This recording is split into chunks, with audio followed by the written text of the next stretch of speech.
laid back guy. Hello, and welcome to the Mild and Lazy Guys podcast. I'm one of your hosts, Matt, And I'm Andrew. and on today's show, we're back after a lengthy layover, a studio switch, studio location switch, and just a bunch of life happening.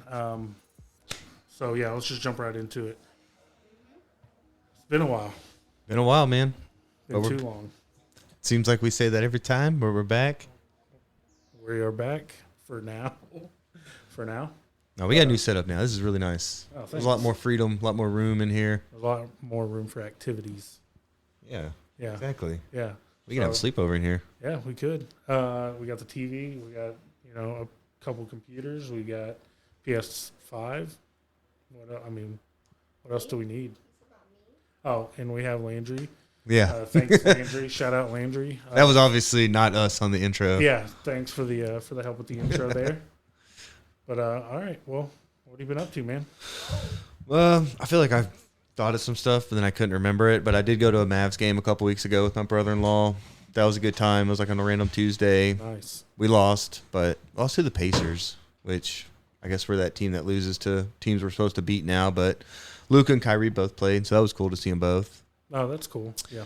No other real sports, but I will say that Owen is now Gecko from PJ Masks. He's obsessed with not just that show, but specifically Gecko. He really took a liking to Gecko, so he gets a lot of like Gecko. Like my sister and parents will both randomly buy him just Gecko stuff. So he just wears it all around the house now, and he's to the point where like he's on the side of Law and Order.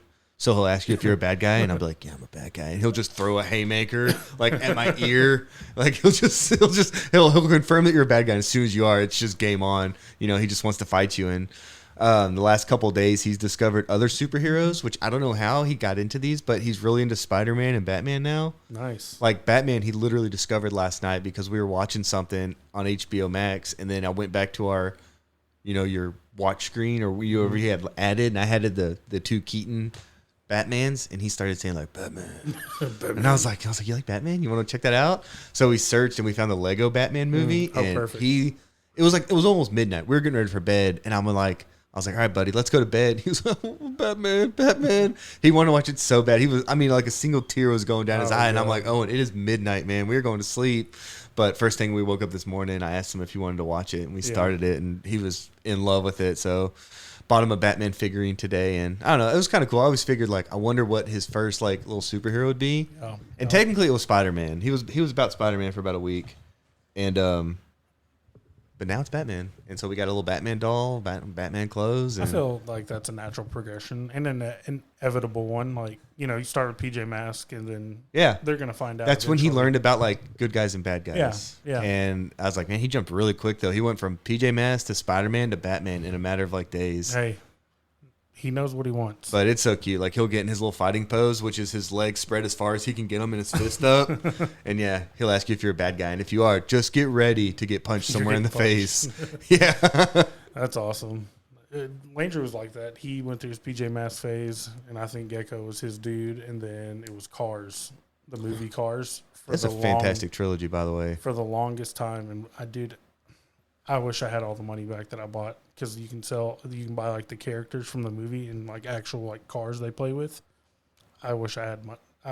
I wonder how much money I spent on those. Yeah, I'm the same way with DVDs back in the day. Like every Walmart or Target trip was like, and then I got into it. I was like, oh, what new ones do they have? Oh, we don't have this one. Let's grab. So you get to relive, being a kid through your kids. Oh yeah, and it's a lot not to sound like a bad dad, but it's a lot cooler with Owen than Ellie. I can only do so much dolls, and with Ellie, she still wants to play, but it's like, let's play family. She likes to play store now. She's got a little coin bag with a few dollar bills and a lot of change, and she'll lay out like the most random stuff, and she gets behind this counter, and you're like, oh, let me buy these 2 books and a doll, and she's like, okay, that's $3.94, and I got to count it out, and she scans it and bags it for me, and she's like, okay, now you're a new customer and you want to buy something else. And we just do that till I'm all out of money, and she gets all my money, and she sits back and goes, look how much money I have. I'm so rich. Does she help you out with like your shorter penny, She's like, no, don't worry about it. No. You got to come with the full She'll take it off. She's like, okay, well, you can't have this anymore, but you can still have these 2. Gosh, She is cutthroat, man. Yeah, she's not fucking around. Oh, one other thing I should mention that Claire is like 99.9% done with that second heart that she was doing. Those like 5 foot by 6 foot giant hearts that she was. City? She did one for the city a couple years ago, and then a lady from Oklahoma contacted her and wanted one specifically made for her business in Oklahoma. Yeah. So on one side, it's the complete floral arrangement that Claire did for the city. And then on the other side, it's like a big outline of the state of Oklahoma with like a buffalo, the state bird, which I can't remember, and then like the state flowers all around it. But oh, nice. Yeah, man, it's been she was like she put it off for a long time, and then the lady was finally like, when is this going to be done? And it finally lit a fire under her. Which I'm the same way. Like I work best like under pressure when I was in school. Wait till it's due the next day and crunch it out. And she was able to finally like get to the point where she was done with it, and you got to grout it, and she had to paint it, and the two of us moved it out of our back porch into the backyard so she could paint it. Dude, it's so heavy. We had to remove part of the door frame. We had to take the door off and then remove part of the frame that had like an extra inch on each side to barely squeeze it through. But yeah, she's like, they're gonna come pick it up this week, and I told her, I was like, once you get that check in your hand, I was like, it's out of our hands. Like I can only help them load it so much. I said they're going to need like multiple guys. They're going to need like a floor jack and a pallet or a dolly with straps. I mean, it's going to be a whole endeavor to load it. Yeah. That thing weighs so much. I'm surprised she hasn't gotten a lawyer or something to like draw her up a little. And I'm sure she doesn't do work, this big that often, but I'm surprised that she didn't have some kind of like something drawn up like saying, oh, okay, like it's, I guess like a liability thing. So like as soon as you take possession of it, like I'm done. Like that's what I told her. I was like, you need to make clear, like they need to come down here with like a trailer or a U-Haul with straps. I said, as soon as we get that check, it's not our problem. Like if it breaks on the way there, because they still owe her like $3,000 for like half the project. Like she got paid a little up front. They're going to pay the rest, on delivery when they get it from us. And I said, as soon as that check's in your hand, you tell them like, it's not our problem anymore. Yeah. I mean, it might behoove her to like, but she's such a sweetheart. She's like, doesn't want to be like that. But I'm like, if it breaks though, like you make sure you got that check in your hand. Yeah, but it's not about, I don't know. I get it. But at some point you got to protect yourself. Like she's got to protect herself against stuff like that. Like them breaking it and, coming back and, well, I want my money back. Well, the only thing that scares me is like, it's a massive heart for anyone who doesn't know what I'm talking about. And then the base comes down to a point where like you can almost put your hands around the base. Right. But it goes out to be 5 feet tall and like 4 feet across, and it weighs 100 pounds or so. And I'm like, that base just looks like it could snap.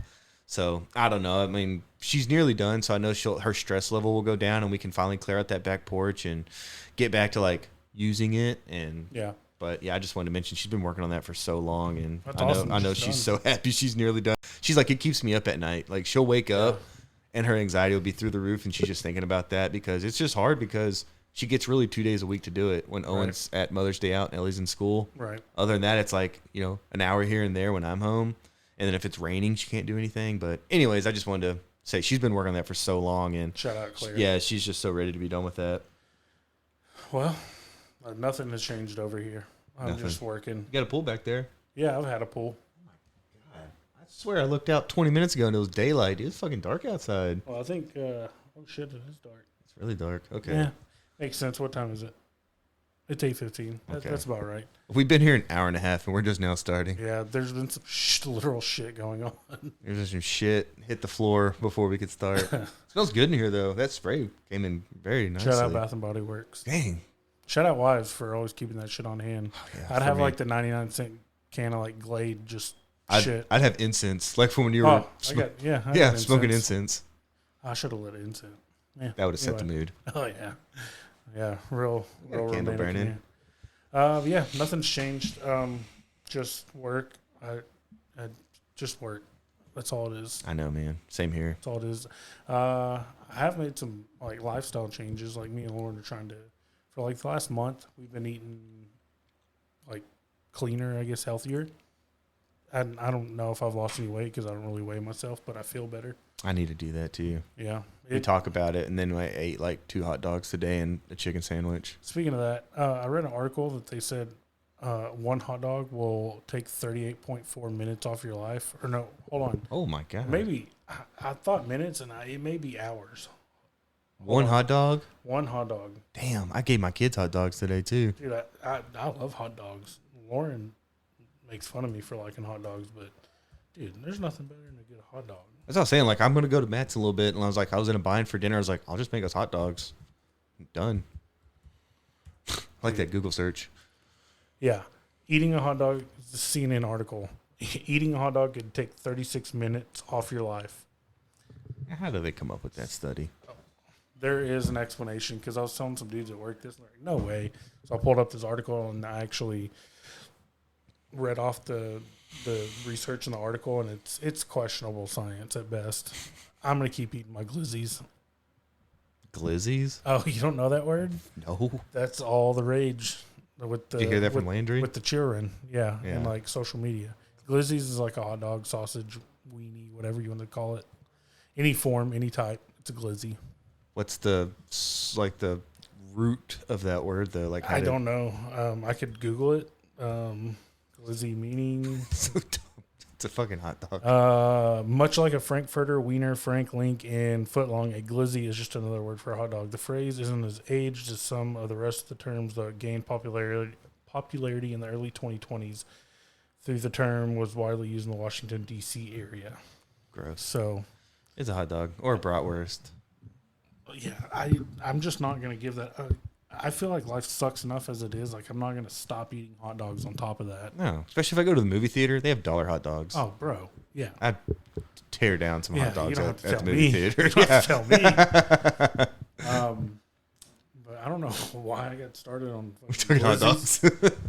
But yeah, no, nothing's changed.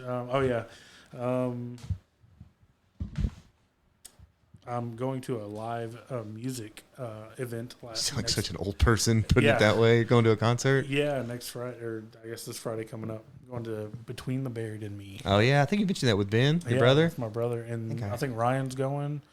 Shout out Bertiker. I think Bertiker's going to try to go. Yeah. Speaking of Bertiker, we have this thing where we never see each other except in HEB. I went to HEB Friday night. I hadn't been to HEB in, I don't know, 6 months. Just don't go. We get it delivered. But we were out and we needed a couple things. And Lauren's like, let's go to HEB, and you can see all the remodel because they're remodeling it and redoing it. So I go in there, and who do I fucking see? Ben Whitaker. It's fucking, it's automatic. Glizzies. It's automatic at this point. When I went the last time I went 6 months ago, saw Whitaker. Last time I tried to go to HEB, it was like 2 o'clock on a Tuesday, and the parking lot was full, and there's people everywhere, and I had a panic attack, and I bailed. I went to Aldi. I said, I know why. I haven't been in there like 3 years. There's way too many people. Yeah. I went to Aldi, and there was like 6 people in there. It was fantastic. Dude, Aldi's clutch. Aldi is for like middle, lower class people like me is like a godsend. It's like Payless. I wish we still had Payless. Dude, Payless. With 2 kids that go through shoes like that, I was like, I understand why my mom was like, you're getting these 2 at Payless, and then we'll get you 1 nice pair for the start of the school year. Yep. We are getting a Tom Thumb though, so maybe that HEB traffic, some of that will kind of it's further down the road. Yeah, not on our side of town. Well, I mean, I don't think it'll change that much. I think HEB will still be king. Yeah, because they just came out and they were ranked like the #1 grocer in like the whole United States. I mean, I get it. I love HEB, but everyone else loves it too, and that's why I don't go. Yeah, I went. It was cool. It's going to be cool when they're done. I don't know if you I haven't been in since like 2021. It's going to be nice. Like they're putting a barbecue restaurant inside. If Ben goes with me, I'll go. He'll go. He'll be there. You think Ben listens? No. Damn it. Nobody listens. I was going to give Ben a shout out. We listen on Mondays. I'm going to listen to this first thing tomorrow morning when I go to work. I'm going to be laughing at all my jokes. Yeah, no, I ran into Ben. Nothing's changed. Same old shit, dude. I just work. I feel like I work all the time. Me too. I love when I get home. My kids are at that age where, like, I am a god when I get home. They scream my name and jump into my arms. Yep. It's fantastic. I was like, I need to soak this up because one day I'm going to walk in, I'm going to get like 2 middle fingers up, and I'm just going to have to go eat hot dogs by myself. Until that day, though, I'm living it up. That's how Landry eats. It's going. It's fading. He's still a kid, though. He's still a kid, but it's not. You know how hard he laughed when I pressed that fart button? Well, yeah, he's a 9-year-old boy, of course. Well, we laughed, too. Yeah, we laughed, We all had a laugh. Yeah, but, enjoy that. I know, it for real. fading. Like I'm telling you, it's like my favorite thing of the day when I come home because they literally drop what they're doing and scream and run towards me. Yeah. And they jump in my arms, and I'm just like fucking living it up right now. Yeah, Dad's cool for a short time. For a period of time, yeah. And then, but I had my run with Landry. He's still a dad's boy, daddy's boy. Like he still wants to chill and stuff. But We all have common interests too. Oh yeah, yeah. I feel like that's like your kid's like your mini me. Yeah. So as long as you got a good one, it's like he's just gonna be no matter what. Like you go through that phase, but you always come back to your parent if they're a good parent. Right. They're always gonna be your friend as long as they treat you good. Yep. Like I have a great relationship with both of my parents. Always had. They were always really cool to me, and they're two of the best people. Fantastic. I feel like I always brag. But I have like the best parents. My dad's the coolest. My mom's like the funniest person I know. And together, they're cool. They watch Big Brother. Of course, they've been together almost 50 years now. They dated for 3 months on a blind date. Got married. Yep, that's it. They're like, yeah. They started dating on Halloween, and they were married by Valentine's Day. Holy shit. Yeah. And then both the parents were like, this is not going to work. This is ridiculous. Y'all rushed into it. And that was in 1977, so it's been 47 years. Wow. 3 kids, like 5 grandkids. Yeah, That's they're making it awesome. work. Isn't that like the goal though? Yeah. They'll video call us, and they're like sitting on the front porch, and they're just like making fun of each other and like making dirty jokes and making each other laugh. And I'm like, those fucking goals right there, man. Yeah. Like my dad's like drinking a beer, my mom's sipping on a drink, and they're just like living it up on their front porch, like talking to us. Yeah. Well, I did do something. You brought up shared interest, and I was trying to think of what I've been up to in the last 8 months. We started going to, because the price of everything is just insane. Like even to go to like an FC Dallas game now, it's $200 by the end of it. By the time you go up there, buy the tickets, couple Glizzys, couple drinks.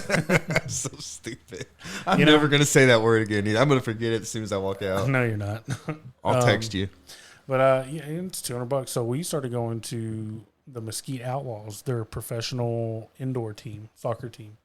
And they play in Mesquite Arena, and it's the oddest setting for a indoor soccer game, but it works. I don't know. It's like really good bang for your buck. It's like $15 to get in. They've got concession stands, like a team store. Like it's a legit operation. Like you said they're the Outlaws. The Mesquite Outlaws. I mean, that's a cool name too. I'd wear an Outlaws hat. What's their color scheme like? They're like navy blue, white, and red. Throw a red in there. That's cool. Yeah, so it's cool. They play Mesquite. It's not too far away. Tickets are $15. They got $2 tacos, like street style tacos. They've got beer. They do giveaways. After the game, we got to go out on the field, and the players are out there, and Ranger got a bunch of autographs. I bought him a jersey. He got a bunch of autographs on the jersey. Like, took pictures with them. Like, it's really, really cool to be able to do that for, $50. Hell yeah. Tickets, drinks, food, everything included. And it was really cool. They got smoked the night we went, but it was bad. It was like 8-2 or something like that. They got smoked. At least it's high scoring.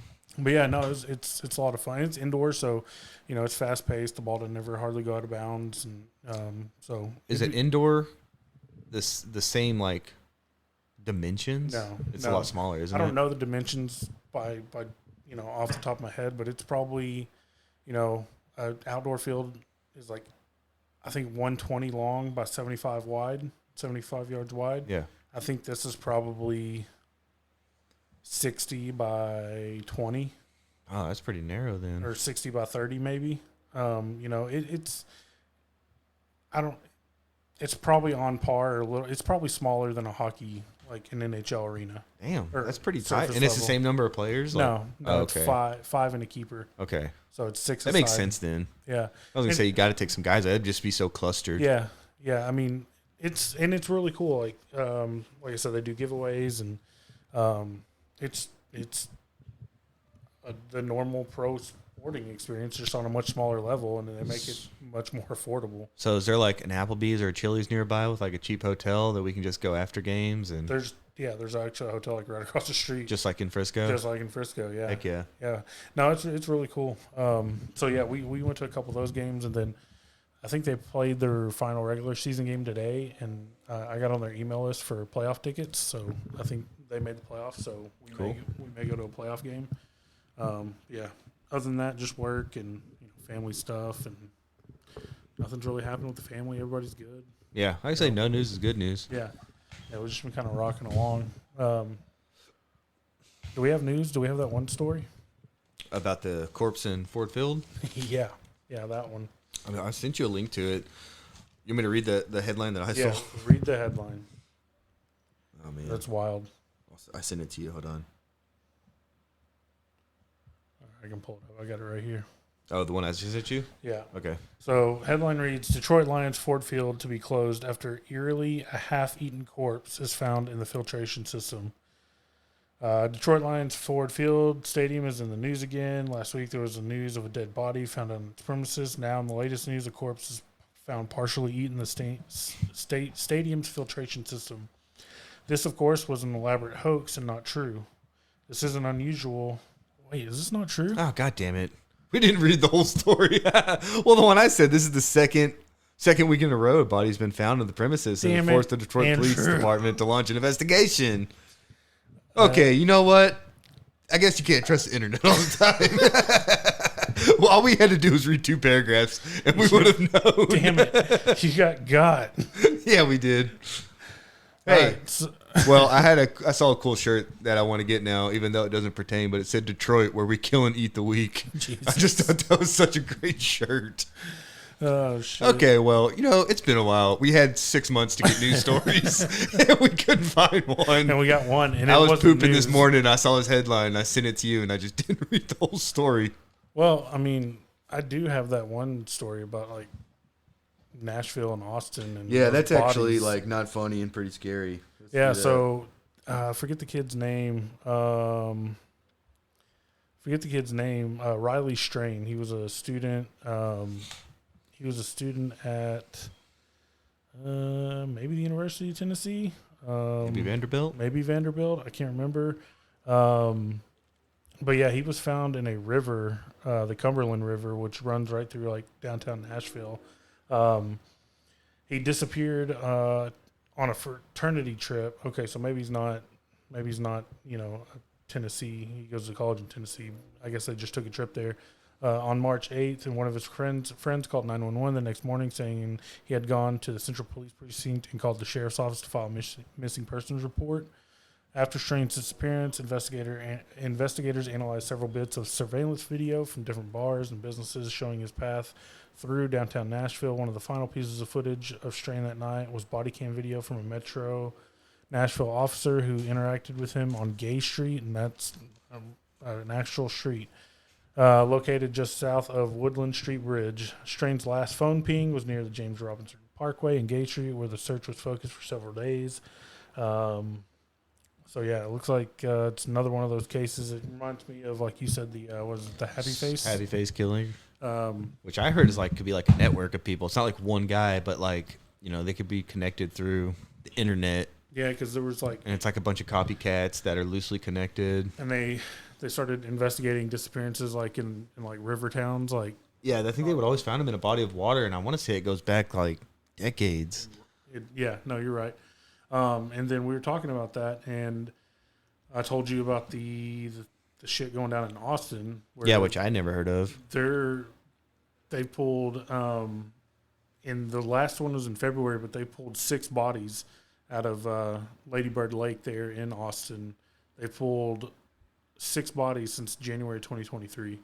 Golly. So people are saying that's a lot of bodies to not get not a lot of media attention. Well, and all the ones in Tennessee, or the ones in Nashville, the ones in Austin, they're all the same demographic. They're all young, males 18 to 25, fit. They were probably out at a bar that night or out and about doing something that just disappeared and were found in a river. Yeah, they were all out somehow, either walking, trying to meet an Uber, or got separated from the group, and then they all find them. That's like the smiley face killers you would hear about, a group, and then one guy stopped to take a piss or to throw up, and they turned around and he was just gone, or they were going from bar to bar and he got lost in a crowd and was just gone. Yep. And that was that was the MO for that. Yep. So that's immediately what I thought of when you told me that. Yeah. So apparently, they had another one there in in Nashville. And that was kind of big news. And apparently it didn't come under my radar until a couple of days ago when they found him. But yeah, crazy shit going on. Oh, an update on that story. Remember that female cop that banged like half the force? Yeah. You know, she got a settlement for $500,000. For what? Because it was something about like she got fired. They all got fired, but then she filed some lawsuit saying that she was like groomed into it. Basically, played the victim, even though she willfully took all those dicks. And they made a point to say that, because this was in Tennessee as well, that it's not coming from the city's taxpayers. That it's like the police have like an insurance company, and it's going to come out of their insurance policy. So I guess that's one good thing, and anytime you had those settlements, it's like the taxpayers that have to pay for that, which is bullshit. But yeah, I was like, she's going to be able to buy a house and probably start a gross OnlyFans and live, a better life than me. And I was like, I go work every 5 days a week. And she was like and they were saying how like, she was publicly shamed. I was like, yeah, she kind of brought it on herself though. Yeah. I mean, and I don't think you're groomed. I feel like groomed is, I guess it can apply to any age, but I feel like if you're a 30-something-year-old woman, that's just your choice to have sex with all those guys. I don't know the details, but all the comments were like, yeah, this is ridiculous. Like, she chose to do this. She was willfully, taking all those dicks, and yeah, she got $500,000 out of it. Yeah. So Tennessee, what's going on, guys? Coming from a Texan, that's pretty bad. So yeah, I think that's it for news. Do we want to go into Mount Rushmore? Yeah, I feel like we need a song for that, too. We should have some sound bit for this. But Mount Rushmore, we're going to do... So Matt and I are just big book nerds now that we found out about Libby. And I'm to the point where this is the last I'm going to talk about Libby because I don't want people, like, picking on my books. And there's, like, a month wait for a book that I want. So for the people who are listening, you three guys listen up, because we're going to give you our best. And then I'll probably still tell you what books I'm listening to. Yeah. But I'm at the point where I'm telling people at work, and they probably don't listen to me because, I am who I am. But I did. One of our clients at work, I was talking to her one day, and she knew about Libby. And that was, like, super random. Because I don't know, I tell a lot of people, too, and they're like, oh, never heard of it. Yeah, so, they're like, oh, is that like Audible? And I was like, Audible's dog shit. You're an idiot if you pay for Audible. You get one book a month, one good book, and then they have their selection of, like, classics, but it's so limited. I'm like, man, I listen to 3 or 4 books a week. I listen to whatever I want. Yeah, one book. I broke those chains a long time ago. I think, I don't know when it was. Maybe, I guess in December, the end of December, I kind of calculated like how many books I'd read from like May to December because I got Libby in May, the end of May. I think it was like 67 books. Yeah, I think I was about at that number, but I had it all year, so you powered through a lot more than me. Yeah, and I have an hour to work, and then some days it's an hour and a half home. So, that's 5 days a week. Yeah, but I can listen to 6 or 7 hours a day. I drive for like almost 6 hours a day. That's true. When I'm not feeding dogs, I'm learning. You know what I'm saying?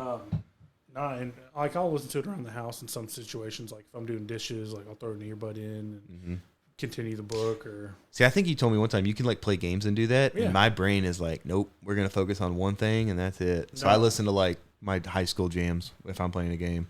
Yeah, I used to listen to music or podcasts too, but yeah, I don't know. I can do it with books too. I feel like I can zone out with music, but I'll be like, I don't know what they're talking about. Like I zoned out too hard and I just wasted 30 minutes. Or maybe I'm just zoning out on my game. Maybe that's why. Not me. That's why I suck nowadays. But all right, let's get into the Mount Rushmore. Okay, because I got a lot of books, man, and I guess I'm just gonna be a nerd and I'm gonna read this. But so okay, the first one, I guess I'm going to go with this one Stephen King that is not well known, even though they'll probably make a movie out of it soon. It's kind of a newer book for him. It's called Billy Summers, and it says, chances are if you're target of Billy Summers, 2 inevitable truths apply. 1, you'll never know what hit you, and you're really going to get what you deserve. He's a killer for hire and the best in the business, but he'll do the job only if the assignment is truly bad person. But now time is catching up with him, and Billy wants out. Before he can do that, though, there's one last hit, which promises a generous payday at the end of the line, even as things don't seem quite on the level here. Given that Billy is among the most talented snipers in the world, a decorated Iraq vet, and a virtual Hindu when it comes to vanishing, or Houdini when it comes to vanishing after the job is done, what could possibly go wrong? How about everything? Let's see. It's part war story, part love letter to small town America and the people who live there. This particular thriller of luck, fate, and love will grip readers of its electrifying narrative as a complex anti-hero with one last shot of redemption must avenge the crimes of an extraordinarily evil man. You'll never forget this stunning novel from master storyteller Stephen King, and you'll never forget Billy. So anyways, yeah, he's like a ex-Iraq veteran, best sniper in the world, does these jobs, and he had one last big job, and, you know, like I said, like shit just didn't seem right. Kind of gets double-crossed, and then he goes after the guy who double-crossed him. I guess I could just sum him up. I just read a lot, and I kind of summed it up pretty well right there. Yeah. So he gets double-crossed by, like, this mob guy, and he goes after him, and is like, you know, I'm going to take everything and burn everything to the ground, and Billy Summers is a bad dude. Yeah, it's in my list. Yeah. To read. I was like, I know you don't get into Stephen King that much, but I was like, I really think that one's right up your alley for you. Like, no, it sounds great. Yeah. And other Stephen King stuff looks good, and I know is good. I just need to get out of my rut of. Yeah, you would like the Bill Hodges trilogy, which is like Mr. Mercedes, I think Finders Keepers, and End of Watch, because he's just like Mr. Mercedes starts off with like all these people are at a job convention in Cleveland, and this guy in a big souped up Mercedes just mowed down like 50 people and got away, and Bill Hodges is like the retired detective that's now a PI. They made a series about that. Yeah, and I think I started the series, and then I found out it was a book, and I was like, oh, that would be a good book. I never finished the series. I don't see, and it's a little supernatural, but not ridiculous, and I think you'd like that. Yeah. No, I'm down. My first one, and I think it's one that you're trying to read. It's the Mitch Rapp series. Yeah, from Vince Flynn. I don't have the exact number of books. I want to say it's somewhere in the 23-ish range. He had a good 24. Run. And there's still somebody, I don't think it's his son, but somebody else is taking over the series because Vince Flynn passed away a few years ago. So he's done 3 or 4 books without Vince Flynn. And he's done a good job with them. But yeah, it's I'm going to kind of give it if you're fans of, you know, type, this is more on like the Jason Bourne level. Like this guy was kind of not made in a lab, but he was chosen. He got taken to a camp and like molded into a assassin. Well, people might have seen the first one was American Assassin, and they made a movie about it because I saw the movie when it came out, and I was like, oh, that's cool. And then I realized that it was a book series, so the people might have already seen that movie, and that's a good origin story movie. Yeah, that's true. Yeah, they did make a movie. It had Michael Keaton in it. Hell yeah, I love Michael Keaton. But yeah, so that's probably my favorite. And like I was saying, it's a series. Like if I know there's a series, like I'm not gonna read a couple and then just stop. Like my brain won't work like that. Like I've got to see it all the way through. So 3 out of the 4 on my Mount Rushmore are just series. No, that's cool. That means you listen to a lot. I listen to. You listen to every one of those Vince Flynn, which is like 20. Yeah, 24. See, that's like a third almost of your entire year's worth, which is just Vince, which is just his series. And then my next one is like 25 or 26 as well. So hey, good for those authors though. Like they found their character and they're able to make a killing off of that, literally. And, and I, much like my movie taste, I don't read like really what other people would consider good books. Like I just like something that will entertain me, and there's enough story there that it makes it good and it makes me keep coming back. I mean, it's entertaining as hell, right? Like the way you described it to me earlier was like, guy gets double crossed and has to save the president and gets the girl. I mean, they made a million of those movies, and there's a reason why. Like they have an audience. Yeah, and then in these longer series, like they really get to flesh out like the main character, whether it's Mitch Rapp or the other guys that are the heroes of the story. Like they really get to flesh them out and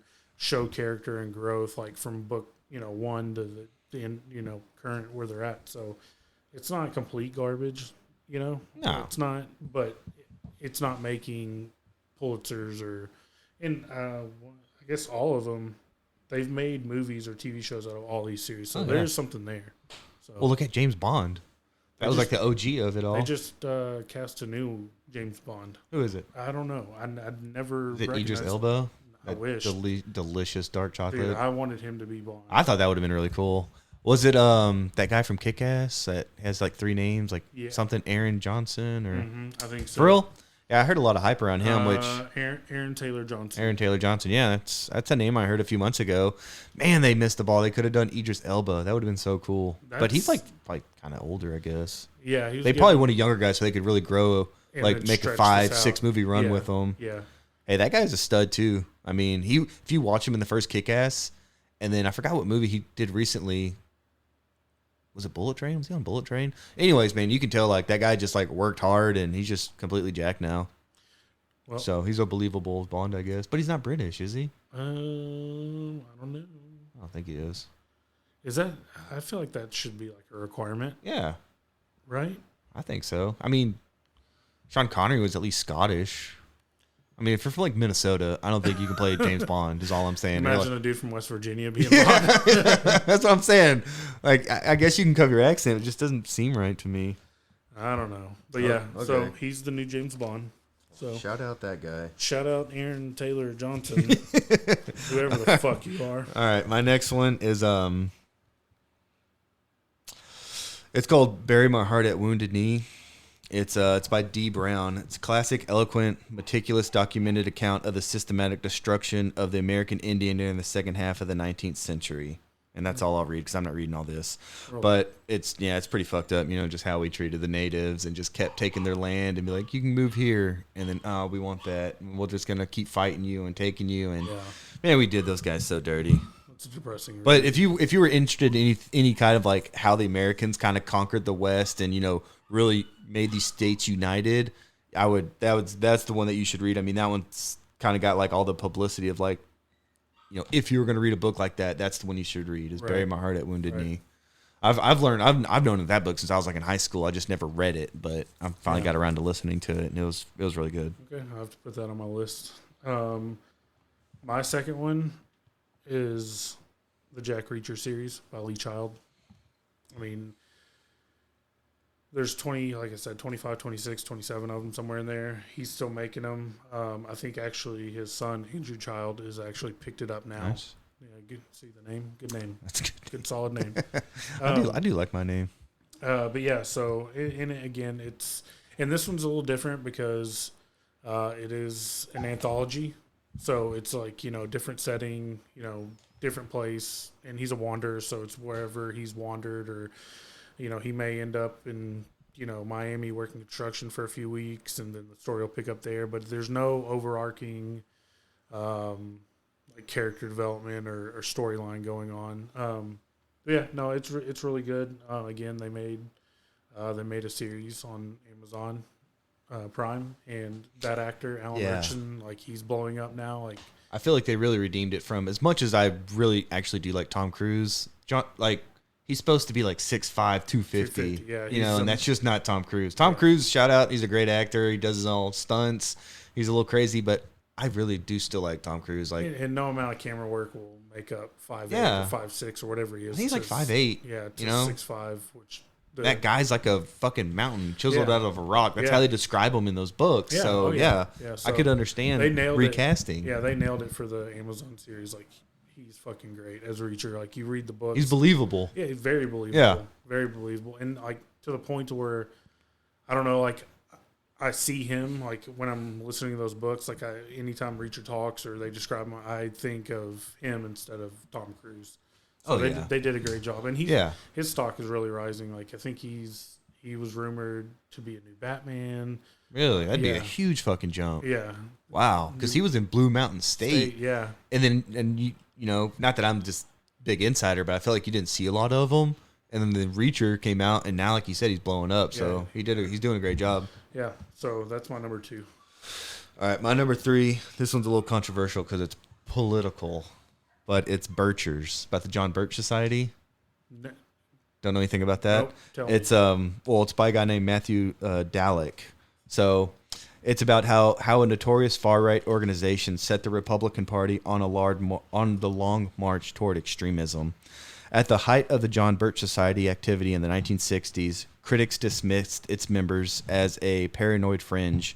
After all, Birchers believed that a vast communist conspiracy existed in America and posed an external threat to Christianity, capitalism, and freedom.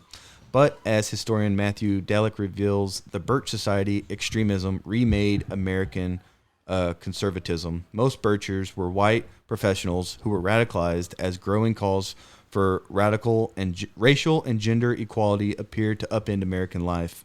Conservative leaders recognized that these affluent voters were needed to win elections, and for decades the GOP courted Birchers and their extremist successors. The far right steadily gained power, finally toppled the Republican establishment, and elected Donald Trump. So, yeah, like I said, it's going to be controversial because of that last line, but it really was, man. Like, they were just like this crazy group of people that were the most radical far right, and I don't know, I don't want to get too deep into it, but after the election of Reagan, they kind of just, Reagan was an extremist too. You know, he was big on cultural wars, and that's how he got elected, was not focusing so much on policy, but like stoking people's fears and talking about this is what you need to worry about, and this is what's coming to you, and this is what's going to happen. And that's just kind of like changed politics forever, and that's kind of what shaped the landscape for what we live in now. I never even heard of that group. Or I hate any of John that. Bircher. Really, they went under. Really, they're like, they reached their pinnacle like in the mid '60s. They were founded at the end of the Cold War. They got their name because John Birch was killed by like a Chinese military, and they said that was like the first victim of the Cold War. And like I said, they were just so paranoid about, you know, they were big time anti-communist, you know, anti-gay, anti all this, but they were just so fringe and paranoid. They thought they were just paranoid, ultra white right wing side of the GOP, right. But they just steadily gained influence and power, and they were the ones that were like, look, the way to gain power is to get local small time elections and get it from the base and grow up from there. They're like, we're not going to get a guy at president, not now, but what we can do is we can get city council members, you know, school board elected members, and then we can shape society from the ground up from there. They were the ones that started doing that, and that's why you see all these fringe candidates like getting small time bits and then gradually moving up to, you know, congressman or senator, and you know, right. been a wave of extremism for like the last 60 years. It's gnarly. No, I never even heard of them. Oh man, that's I talk about this shit all the time to Claire, and Claire's like, you're crazy. I'm like, I'm telling you, there's a lot of crazy people out there. The Birchers are coming for us. Return of the Frog's gay. Anyways, I mean, I listen to it. I like all that political shit. So, you know, I'm over here listening to Bang Bang, Shoot 'em Up. Bang Bang, Shoot 'em Up. Cowboy stuff. So my third one, and it once again is a series on Amazon. And this is a single book. The series is great. I think they're like 7 or 8 in, and they're still writing. But it's The Terminal List by Jack Carr. Chris Pratt plays. It's on Amazon Prime. Okay, I know that. I didn't know that was a book series. Yeah, it's really, really, really good. Like he, I forget the main character's name. Chris Pratt. Yeah, Chris Pratt. Just call him Chris Pratt. Chris Pratt. He's deployed to Iraq or Afghanistan. Can't remember which one. He comes back, and then people from his unit start dropping, getting killed. That was just like in the show. Yeah. Yeah, and so he, eventually, I don't want to spoil it too much, but yeah, eventually he's being double crossed. He's being set up for war crimes in Afghanistan, and they're pinning those murders back home on him, and so it's just a story of him, getting to the bottom of corruption and killing a bunch of people on the way. It's good. You can turn off your brain. I like those books. It. But yeah, no, and it's really good. It's a really good series, and I think they're, like I said, 7 or 8 in, and Jack Carr's still writing it, so it's really good. All right, my next one. I don't have to give a big description of this because I feel like a lot of people know it, but it's by a lady named Mari. I don't even know her name. Lara Yvette. Anyways, it's Devil's Knot, and it's about the West Memphis 3. That killing, and that's kind of like the definitive book for if you're interested in the West Memphis 3. And who doesn't know, it was 3 boys were found in a creek, like tied, mutilated, probably raped, and these 3 boys were, I got their name somewhere. Jesse Miss Kelly, Jason Baldwin, and Damien Eccles were like just 3 teenage boys that were basically like heavy metal and wore black, and it was during the Satanic Panic of the South, and they just railroaded them. Like they just no evidence against them, and they had jack shit on these kids except character witnesses, basically. They were like, yeah, they're bad kids. They listen to Metallica. Yeah. They did it.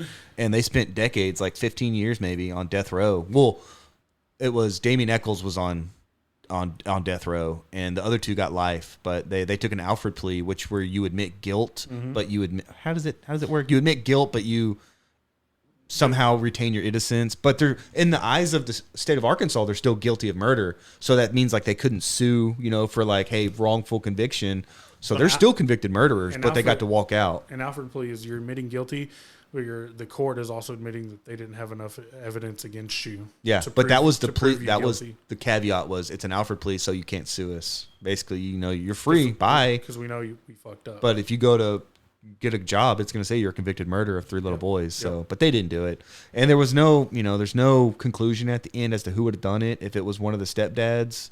Because there was 2 stepdads in there, and they made a documentary about it called Paradise Lost. Yep. There's 3 parts of it on HBO. That was the first one. I told Claire, I was like, that was the best documentary I've ever seen.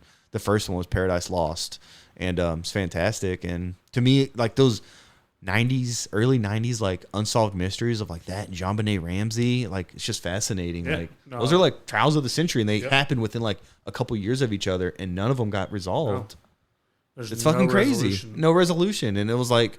Those are the most prominent child murder cases of all time. Did they ever figure out Madeleine McCann, that little British girl that went missing in I don't know. Portugal or Spain or whatever? I know what you're talking about because she was like a little blonde girl, right? Mm-hmm. Yeah.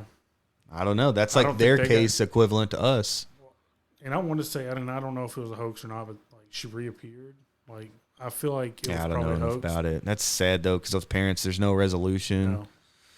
I feel like the missing case is almost worse because you have to assume that they're dead after this, but you don't know. You don't ever know. You don't never know. At least to the other ones, you can say, I got to bury my child, which is body. Heartbreaking, but at least there was an end to it for them. Yep. But anyways, man, that case just fascinates me. Oh, yeah. No, I need to watch Paradise Lost now that I have a highly recommended. HBO Max. Highly recommended. My last one is the one I'm currently reading, and I think there's like 17 or 18 currently, and I'm on 6 or 7. It's the Joe Pickett series by C.J. Bach. So Joe Pickett is a game warden in Wyoming, and dope job. Yeah, and it's got a much more kind of Western, and I don't mean like cowboy, like modern. It's got a modern Western vibe to it. He's on horseback, and it's not all. Obviously, it's not all game warden or game and fish related. I mean, there's murders going on. There's, conspiracies, and he's somehow always in the middle of it, and always he's kind of an underdog. Like, he likes to be the underdog, and he's always kind of getting written off, and nobody takes him seriously. And as far as, like, the sheriff's department and any other, like, police in all the stories. So, I don't know. It's really good. I didn't think I'd like it, but the dude... the author can really write. I don't listen to good. I don't listen or read to good authors, but I think I know when I'm reading something really good, and I think he writes really good, and so that's what kind of keeps me coming back. So yeah, that was my last one. I don't have any real honorable mentions. I don't really have any. Those are one. Well, I got one more. It's 3 by the same author. And I just have the description of one. They've all been made into movies, so people have already maybe seen them. But it's the author Dennis Lehane. This one, the first one I read was Live by Night, and it just says set during Prohibition. Lehane's highly anticipated book takes on the Roaring '20s, featuring Joe Coughlin, a police captain's son who enters into the intense, violent world of organized crime. And so it takes place like in Boston for the first 10th, 100 pages of the book, but then shit goes down and he has to leave. He goes to Tampa. So it really takes place in Tampa, and it has a Cuban connection. And that was the movie that Ben Affleck actually made and starred in.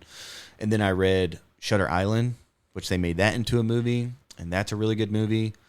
That's where I don't want to give too much away because that kind of has like a spoiler at the end. And then the third one was Mystic River, which is one of Claire's favorite movies. And I watched it, 25 years ago when it first came out. Read the book, and I'm like, yeah, that guy just knows how to write. Like, to me, he's one of the best living writers, especially American writers. Like, anytime. I got a few more of his books that I'm going to get into, but he has a really good style where he writes just about, like, violent periods, like, of set in different types of time periods. He has, like, a World War I book, a Prohibition book, I guess Mystic River was more modern times, but they all involve like a heinous crime or Right. and there's always like a good twist or something. But those three, and then just more Stephen King. I put Needful Things, The Stand, and Under the Dome, which were each really long, epic books. But I feel like that's where Stephen King's at his best, that he can really like dig into a character or characters. You always have like 20 main characters and give you like a lot of context for them. And to me, that's just like him at his best, where he writes like 1,000-page book. Yeah, see, and the current series I'm on, I think the author tries that to have like a lot of main characters going on and, different parts of the story happening in different locations. That's hard to do. Just waiting to intertwine at the end, and he doesn't do a good job of it. Yeah. It's like, it's hard. It kind of kills it. He does better when it's, not so many characters that he's trying to flesh out and like really give a story to, and he can really focus on, the hero and maybe some ancillary bad guys and stuff like that. But it's really hard to read or listen whenever they're not good at that. Yeah, and I was gonna say that's what King's is good at. Like, he'll give you all these characters with all these subplots, but he ties them all really nicely together, and he makes sure that he finished them all to where it all is completed. All their storylines are done by the end of the book. Right. Yeah. Like, whether they die or they live or they do this or that, like, what happens to each character by the end. And he's really good at that. And that's a lot of books, man. Yeah. I just finished The Stand. It took me 2 weeks. It was 48 hours. That's insane. I think the most I've ever done is like 17 or 18 hours in a book. Oh, man. Like one book, Yeah. 48's fucking nuts. I got Leon Trotsky's War and Peace coming up, 63 hours. And then I have Infinite Jest by, what's his name? Mark? Something Foster Wallace. That's like 60-something hours. And then Atlas Shrugged by Ayn Rand. What's her name? Ayn Rand. That's like 60-something hours. I'm like, those are going to be goals one day. It's going to be like a 3-week book for me, but Right. I'm going to tackle all those monsters, man. Well, you have the perfect job for it. I'm telling you, I can listen to like 7 hours a day. That's awesome. I love it. I got a Hill to Die On. I got several that I've wrote down a long time ago, and I added one more recently. I don't have anything. Let's That's get okay. into it. Let's get into your questions and You want to do Hill to Die On and then questions? Yeah, we'll do that. Okay, I'll just talk a lot then. So the first Hill to Die On. So this is an election year, and not to get political, but we should have, if there's an age limit to be 35, a minimum, there should be a maximum age limit. You can't be like over 70. Yeah, because Joe Biden is from the silent generation, man. Mm-hmm. He doesn't give a shit. He doesn't know what's going on with not only my generation, but Generation Alpha or, Gen Z and Gen Alpha, like the new generations that are about to take hold. He has no idea. And I mean, neither does Trump, to be honest, but at least he's he's from the boomer generation, but dude, Biden is from the silent generation. That's like 5-6 generations ago. That's crazy to me. And he just doesn't know what's going on. Like, it's, he's losing his facilities, and like he just doesn't. I feel like both of them are, though. They're both like going to be 80 in their term if they get elected. Biden's already in his 80s. I feel like Trump's really close. I think he's like 78 or 79, which means if he wins, he'll be 80 in his administration. That's just crazy, man. Like I said, like there should be an age limit. Like there should be a federal law that's like federal employees, you can't work past 70. 70, I think 70 is the limit, because even elected at 70, you're going to be 74 by the time you're out. Yeah. It's crazy. And I know it's not the truth. I know a lot of candidates get taken down by their respective parties for whatever reason, but this can't be the best that we have to offer.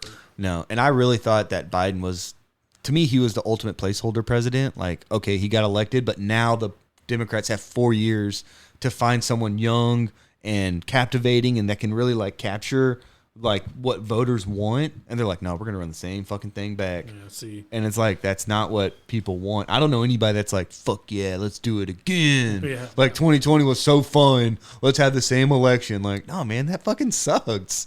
Like, get somebody who's closer to my age. I told Claire, I feel like we need like between 50 and 60, someone who has like experience in living. Sure. Even if it's like Trump, like I like Trump's model of running a business to a sense. Like, yeah, because America is a big corporation. It's like, okay, but let's maybe get somebody else, somebody who ran a successful business or somebody who knows how to do foreign policy, where it's like, I just feel like both these guys are just duds.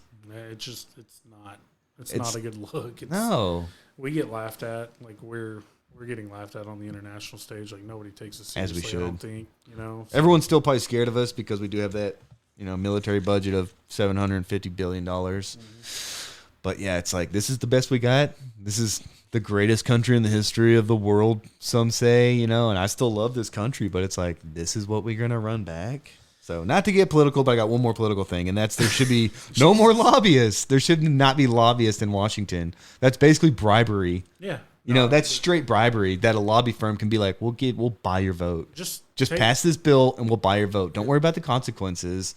That's not legal in any other country because it's bribery. I mean, you're not putting the juice back in the bottle at this point, but I don't know. Take all money out of politics. Like, oh yeah, I don't know. Like insider trading, dude. Like Nancy Pelosi is notorious. Her and her husband, they've made millions from insider trading.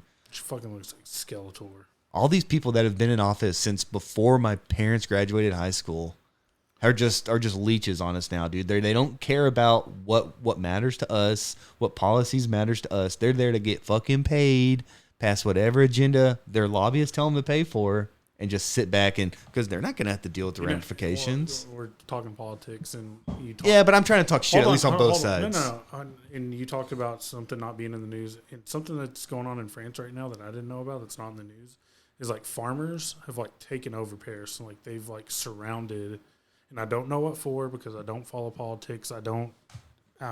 This is really bad, but basically, farmers have driven like their farm equipment into Paris and surrounded like parliament buildings and like government buildings, in protest of something that's going on there. There's no military response to that because I was like, I saw pictures and there's like fucking tractors and shit around all these buildings. I feel like if you pull up a tractor though in Washington, they're gonna meet you with a tank. They're gonna be like, yeah, now what are you gonna do? You got that John Deere, but I got that like. What is it? Halliburton brand tank. Got that. I mean, I'm all for like, you know, the workers, but I don't know if that's the way to do it. Pull up your John Deere tractor. Farmers have been protesting for months across France, including Paris, to demand better living conditions, simpler regulations, and better protection against foreign competition that they see as unfair. Well, that's happening here, but you know, like it's almost impossible to be a farmer in America now because corporations just buy out all the farmland. Like Bill Gates. A lot of China owns a shitload of our farmlands, like Iowa, Kansas, all the Nebraska. Like that's going to be owned by the Chinese government before too long. I was like, I told Claire, like that's going to control our food source. They can like spray it with any pesticide they want. They can inject it with any steroids they want. They can name their price.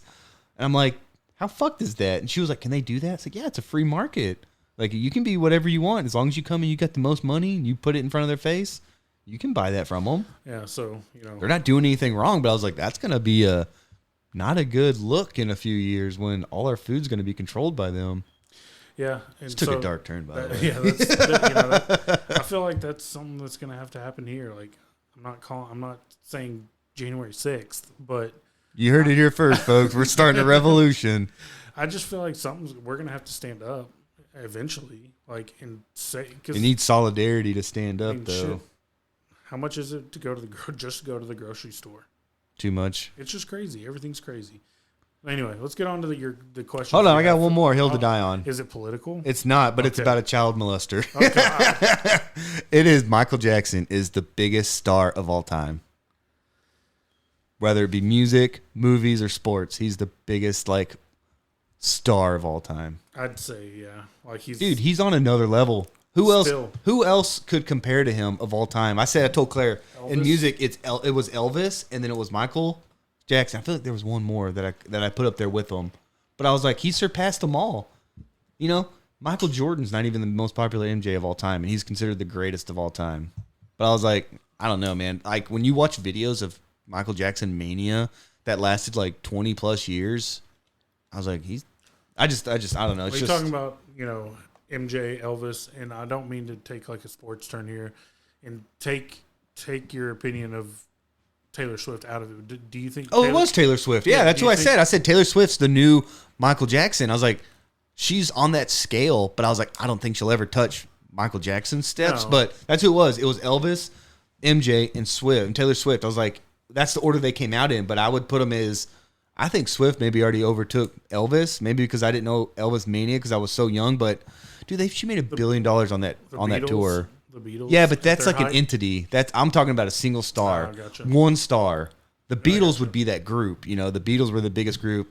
and then maybe like the Rolling Stones or something. But as a single star, it's like Michael Jackson transcended like boundaries. Like everyone around the world fucking knew Michael Jackson. Yeah. People in Ethiopia were, moonwalking and they're little with no shoes on. Oh, I broke a pin. There you go. I don't know, man. I wouldn't say I'm a big Michael Jackson fan, but I still like Michael Jackson, even though I've seen his Leaving Neverland, and I was like, yeah, he molested those boys, but goddamn, he wrote some fucking bangers, man. He was good. Goddamn, could he sing? Yeah, that boy he's a triple threat, man. He could sing, he could dance. I don't think he could act, but he could do a disappearing act with a hot dog. All right, now I got questions. Give me them. It's going to be a lot of random questions, just like rapid fire. There's like 10 of them. Okay, this is a would you rather, or could you rather go a year with no sports on TV, but you could see it in person, so we couldn't watch any sports on TV, or you couldn't listen to Libby for a year? You could still read a book, and you could still go to a sporting event, but you couldn't use the electronic version. You couldn't watch it, or you couldn't listen to Libby. I guess give me Libby because I can't afford any sports anyway. Yeah, I was gonna say I'd keep Libby. I just wouldn't be able to watch like a Cowboy game unless I go to it. But you just can't watch it on TV. Yeah, but so I can't afford that. So it would just be no sports for a year. You can go see that Mesquite Outlaws. Yeah. Okay, now they're just gonna get weirder and stupider from here. Okay, I think I've asked you this before, but I'm gonna ask it again. If you're eating spaghetti, are you putting it in a bowl or are you eating off a plate? Plate. See, I eat off a bowl. I'm kind of a weirdo. You got to be able to like have that dimension of a bowl to like really spiral it. I use a spoon. What the fuck? You eat spaghetti off a plate with a spoon? Well, a fork and a spoon. Like, you're like an Italian. Yeah. Like you're fancy. Okay. Well, it works. Like you get it and you twirl it into the spoon. I got you. Keeps it all together. I was saying, how do you eat it with a spoon? But yeah, the fork, the spoon's an assistance. Yeah, it's there for an accessory. They're an accessory. Yeah. But yeah, no, I mean, you see me. I'll eat spaghetti in whatever way I can get it. I've eaten it out of a bowl before, but I prefer a plate, I think, and then a bowl for my salad. Well, salad's not doing anything. It sounds drowning in ranch. Another thing, when we eat spaghetti, I always have to have a glass of milk. What are you, like a red wine guy? No, water. Okay. Water. You're always shaking your head like maybe an ice like tea. I'm. Claire got me into that. She said she always drank it with, or always ate it with milk, and I'm like, that's a great combo. Something weird about my wife and spaghetti. She said growing up they always had green beans with it, so now we have green beans with spaghetti. That's an odd combo, but I could see it. It works. Yeah, I thought it was weird. I gave her shit for it for years, but teasingly. But now it's just how we have spaghetti. Shit, our side's Texas toast. Yeah, spaghetti, Texas toast. Sometimes a salad, but it's always green beans on the side too. That's interesting. And it works. I don't know. All right, so next question: how do you eat your string cheese? I peel it. I think I do too. I feel like only a monster would like just chunk into it. Yeah, like a Kit Kat. Like I break each piece. I don't fucking bite all into it with all four of them. When they're lined up, yeah, that's weird. Like you're eating a flute or something, like a pan flute. Yeah. Okay, I told you these are dumb. Okay, this one's a good one. Would you trade one nut, a testicle, for two more inches on your dick? Yes. Yeah, that was quick. Not working with much. Okay, I was like, you know what? That'd be feel kind of weird, but I was like, that'd be a nice little bonus though. Y'all could call me Uniball. It'd be great. You just wouldn't tell anybody. You telling me I wouldn't get drunk and fucking whip out my one nut at the draft? That's true. Yeah. With your show me your butthole hat that you're wearing. Yeah. Okay. This is a more serious question. Could you successfully tell someone all day, like in a car or in person?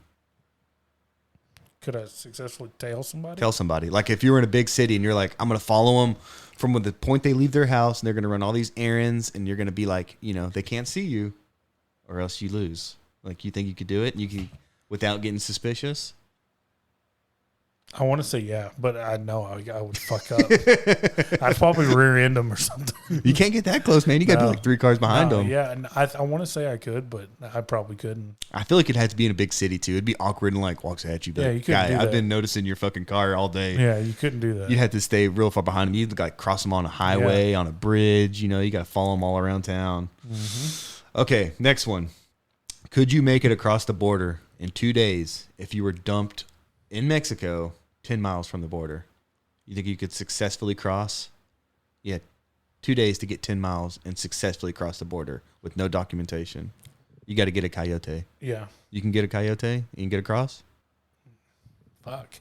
I can't cross on my own. I have to get the coyote.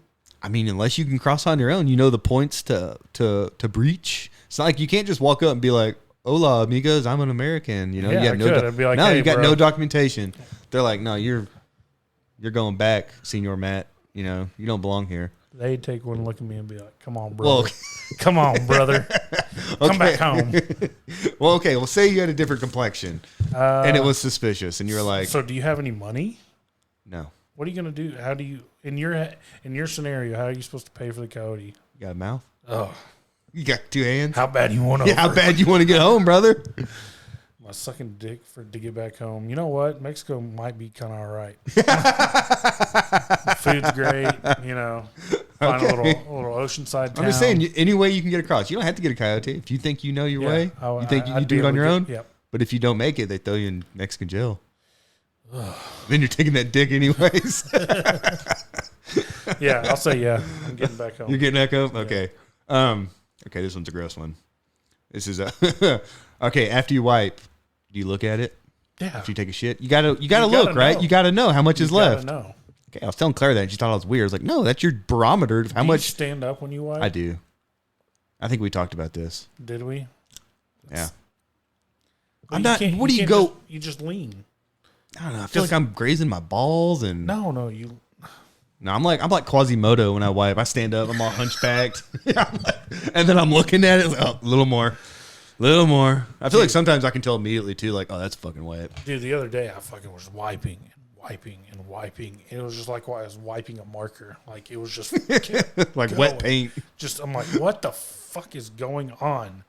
Somebody fucking am I punked? But eventually I got it all. But I was like, fuck. Took like 3 flushes just for the paper. Dude. Because you use too much paper, you're going to clog it, even if it's yeah. not a big shit. I've done that. Yeah. I've clogged it just with paper. Okay, same premise, but with your nose. You check all your snot and your boogies? Oh, like in the mirror? No, like when you blow your nose, like you just blew your nose. Like I check the contents. I'm like, oh, that was a good one. Well, it's a health thing too. It's like, oh, is it clear? Yeah. Got a little color. Is it dark? Cloudy? Yeah. Am I getting? Yeah. Mine's just dude. like, I was like, yeah, that was good. That was a good blow. Okay. Okay, this one's just random, but we make a lot of ramen noodles for the kids. So if you're using a strainer, right, to just make some ramen, are you washing that strainer or are you just wiping it off and putting it back? I tend to wash it because if I don't, there's a little film, especially with that noodle water. Oh, see, I'll just run some water and get a towel and just like graze it real quick, and I'll just throw it back. I'm not saying it's dirty. It's just I've always done Same that. thing with the pan, right? You just heated up water and you put noodles in it. It's like it's not dirty. We just had boiled water, and I just run a little more water through it and dump it out, and I'll put that pan up. With pans, yeah, like if you're boiling water for whatever. If I'm boiling water, pasta, and that's all it's used for was like boiled water. Yeah. Okay. Oh, here's a good one. This one applies to me. Is spitting out sunflower seeds like into, while you're, because what I started doing recently was like, I'm like a sunflower seed feed now. Yeah. I just go through like maybe 3 or 4 bags a week of sunflower seeds, and I'm just driving in the country, right? I'm spitting seeds everywhere. Is that littering? I would argue no, because it's natural. It's biodegradable, right? Yeah, it's natural. It's gonna get blown off into the road. What I catch myself doing though, and like I feel like a dick, but I still do it. So I'll get out to deliver a package, and I'm just spitting seeds in people's yards.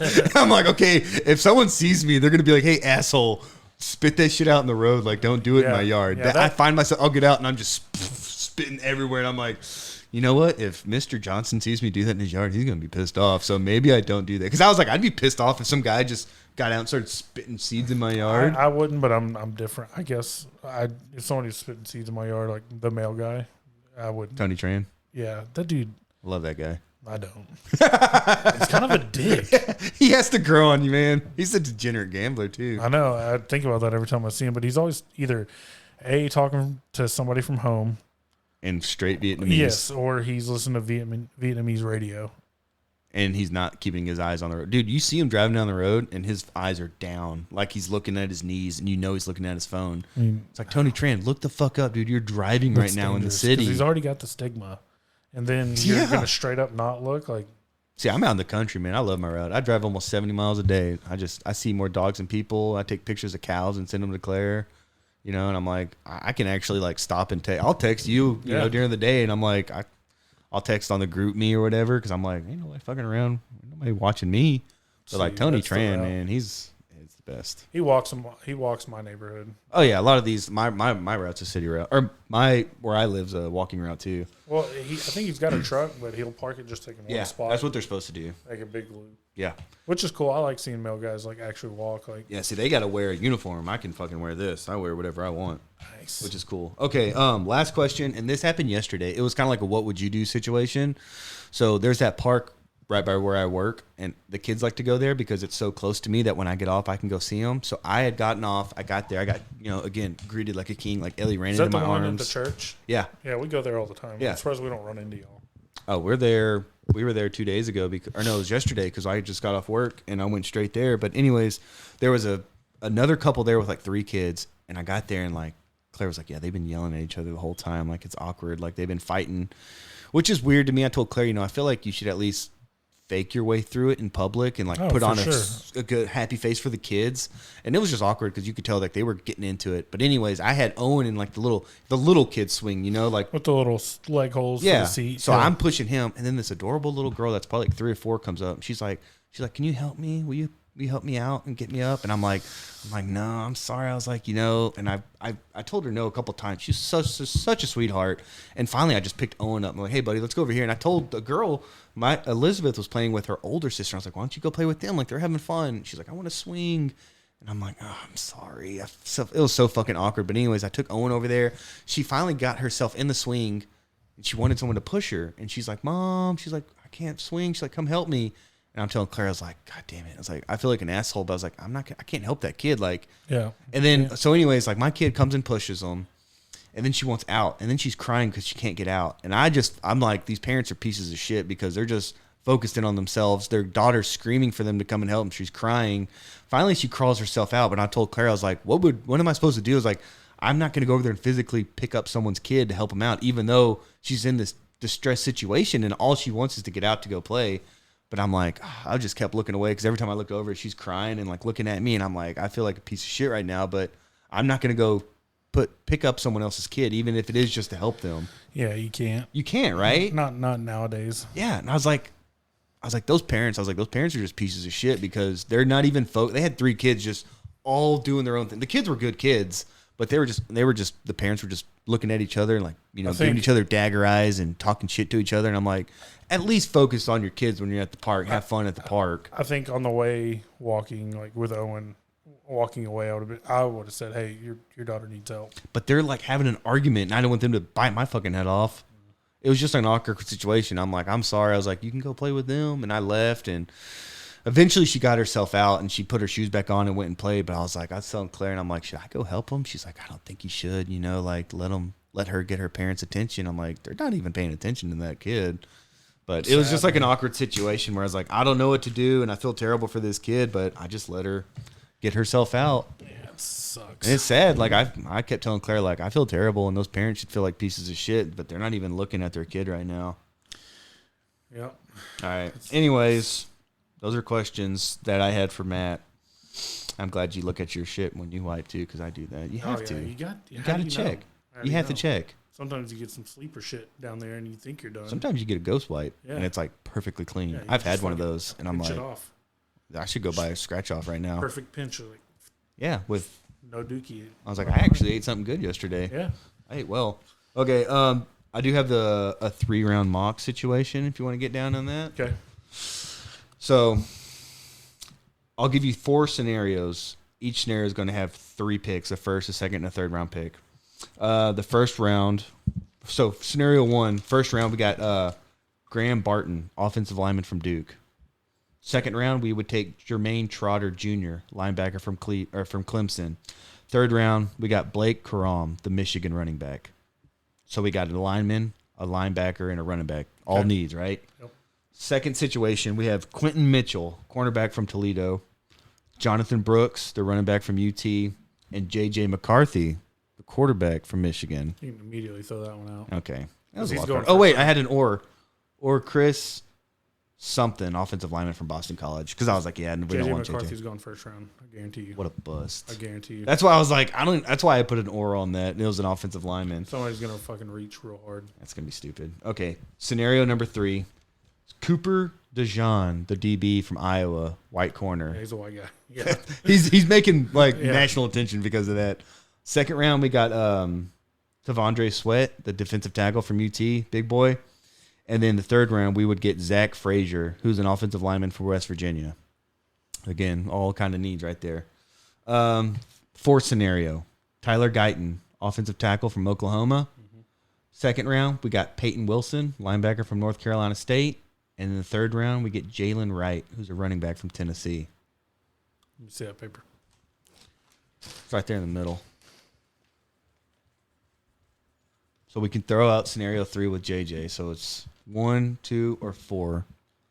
I feel like those are all needs too. We need an offensive lineman. We need a running back. We could use a linebacker. Give me the first scenario. First scenario. See, I don't know about Blake Corum. I feel like he's got a lot of miles on him. Yeah. Jonathan Brooks is great, but he's coming off injury. Mine was the fourth one with Tyler Guyton, offensive tackle. Peyton Wilson, dude, that's that linebacker that was like, he's like 6'3", 235, and he had the fastest linebacker time. He's like a little Leighton Vander Esch. He's a white guy, too. So if that means anything. Does he have an injury history? He actually does. He had like an ACL, but it was in high school. It was in high school, man. Okay. Two of our greatest linebackers, well, not so much LVE, but we've had two like really good linebackers that just had shit for injuries. Like, I'm done with it at the linebacker Sean spot. Lee. And White, LVE. Oh, I was going to say, you can throw Jalen Smith in there. Yeah, but he was busted. We knew he was busted. There was teams that took him off the draft board, and we're like, know. I'm going to take that guy at like number 36 overall. Yeah. Early second round. Mm-hmm. Well, anyways, I feel like we're going to take an offensive tackle. Or there's that center from Oregon with like 3 names. He's like a 3-name guy, but they said he could be one of the top centers in the league within like a year or two. Yeah, I'm good with him or any other tackle because I'm not in the business of moving Tyler Smith out. I like keeping him at guard. I think he's going to be all pro at guard. He is an all pro at guard. What are you he talking made about? all-pro He was this an all year? pro this year. See, I don't know why you'd mess with that. I don't either. That's what they were saying. We'll just move him out. It's like he's literally the best at his position right there. Keep him right there. You have 2 of the best guards in football. All right. So piggybacking off that, I'll just jump into Cowboys off season because we're in the thick of it. We're all in, baby. So let's see. The on3.com had put together this just like a little summary of what they've done in 2024. So far, our unsigned free agents are Stephon Gilmore, and this is a little older because I think J.R. Curse did sign. We agreed. With us? Yeah. Oh, with okay, us. good. I like him. Chuma Edoga, which I'm whatever, and Sean McEwen. McEwen. He's like our 4th tight end. He's been here for a while. No, thanks. So here's the departures. Tony Pollard signed a 3-year, $24 million with Tennessee Titans. I'm okay with that.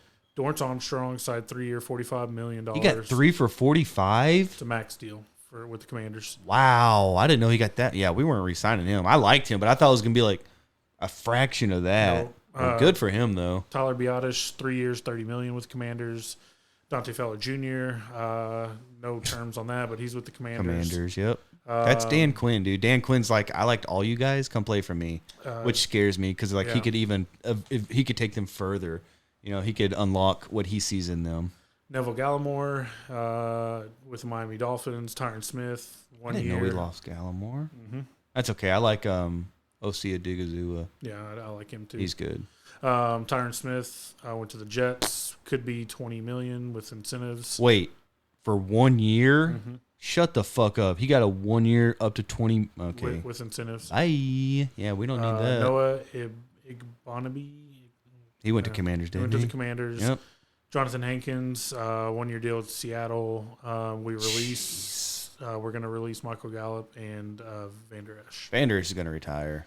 He's already retired. Yeah, I was going to say he's not playing anywhere else. So free agency signings, Carl DT, defensive tackle, Carl Davis. He was a practice squad guy in 23. Trent Sieg was our long snapper. 1 year, $1.125 million. Jordan Lewis re-signed 1 year, $2.83 million. I'm okay with Goodwin, that. 1 year, $1.21 million. And Rico Dowdle, 1 year, $1.25 million. So we have 4 potential contract restructures or extensions. Dak Prescott, a contract restructure clears $4 million in 2024 cap space. Zach Martin, a restructure will save $13 million or clear $13 million. CeeDee Lamb and Micah Parsons also have the option to sign them to deals. And they need to sign them right now. The market's only going to go up. And if we're just two idiots in a room that know that, how do these guys not know that by waiting the market value is only going to go up? They know they never lose a deal. Coaching staff changes. Obviously, the big one, Dan Quinn to the Commanders. Joe Witt Jr. to the Commanders. Is Joe Witt Jr., he's the DC there, right? Yep. Yeah, Aiden Dirty, which was the British dude who was the D-line coach. I remember really him good. on All In, or Yep. What's it called? All or Nothing? All or Nothing. All or Nothing? Yeah, he He left to go to Seattle to become their defensive coordinator. Sharif Floyd, he was the assistant defensive line coach. He's the Commander's assistant defensive line coach. Recently? Probably. Sounds familiar. We lost a offensive assistant to Carolina. I never heard of the guy. So the additions on the coaching staff, we got Mike Zimmer, which is the big one. I'm okay with that.